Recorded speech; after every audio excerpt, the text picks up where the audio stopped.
Assalamualaikum warahmatullahi wabarakatuh.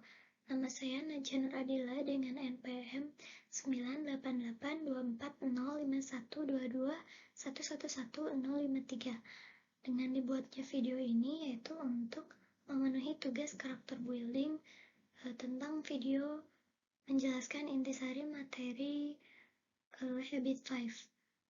Di video sebelumnya sudah dibahas 4 kebiasaan manusia yang sangat efektif, diantaranya proactive, begin with end in mind, put first thing first, and the last is think win-win. Now the habits that will be discussed are seek first to understand, then to be understood, atau berusaha mengerti terlebih dahulu baru dimengerti.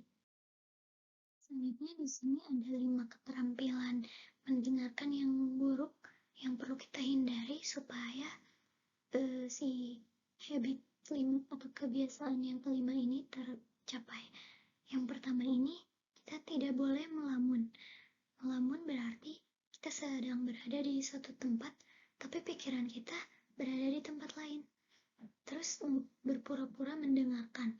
Berpura-pura mendengarkan agar terlihat, dia itu ternyata memahami apa yang agar terlihat memahami apa yang dibicarakan lawan bicara, lalu mendengarkan secara selektif. Jadi kita hanya memilih ingin mendengarkan yang kita ingin dengar. Lalu mendengarkan kata berarti kita mendengarkan kata per kata, bukan mendengarkan lalu memahaminya. Itu harus dihindari. Nah, selanjutnya cara mendengarkan dengan tulus itu bagaimana sih? Nah, ada 3 caranya. Yang pertama itu dengarkan oleh mata, hati, dan telinga. Kita harus mendengarkan dengan mata, hati, dan telinga, karena kalau mata itu kita harus fokus terhadap lawan bicara kita dengan mata kita, lalu hati itu untuk memahami apa yang dibicarakan oleh lawan bicara, lalu telinga itu ya tentunya untuk mendengarkannya dengan baik benar. Lalu yang kedua itu berdiri di sepatu mereka. Contoh kecilnya, jika satu orang memakai lensa hijau dan yang lain memakai lensa merah, maka mereka akan melihat sesuatu secara berbeda. Jadi mendengarkan perspektif mereka itu penting, atau memiliki paradigma yang berbeda. Lalu yang ketiga itu praktek pencerminan.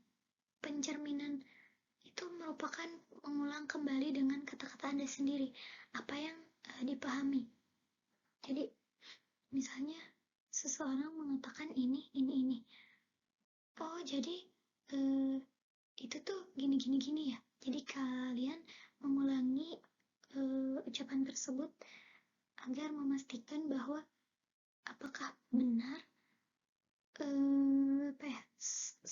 suatu hal yang kamu tangkap itu apakah sudah sesuai dengan yang mereka ceritakan atau belum. Nah, selanjutnya ini tambahan untuk praktek pencerminan. Praktek pencerminan itu bukan menilai, terus bukan juga memberi saran, dan bukan pula meniru. Selanjutnya, contoh sederhana memahami itu sendiri, kita bisa melakukannya dengan komunikasi yang lebih baik dengan orang tua, karena itu bisa membuat kamu lebih menghormati mereka dan mungkin lebih sering mendapatkan apa yang kamu inginkan. Nih, di sini contoh komunikasinya itu dengan cara luangkan waktu dulu untuk memahami orang tua, karena mereka juga pasti mengalami tekanan dan hari-hari yang buruk. Kamu bisa memahaminya dengan mengajukan pertanyaan, kayak contohnya, how's your day today? Menanyakan kabar hari ini gimana sih? Terus disuka atau atau hal yang tidak suka tentang pekerjaan mereka. Terus bisa juga bertanya tentang apakah ada yang bisa aku bantu di sekitar rumah. Selanjutnya berusaha untuk dipahami.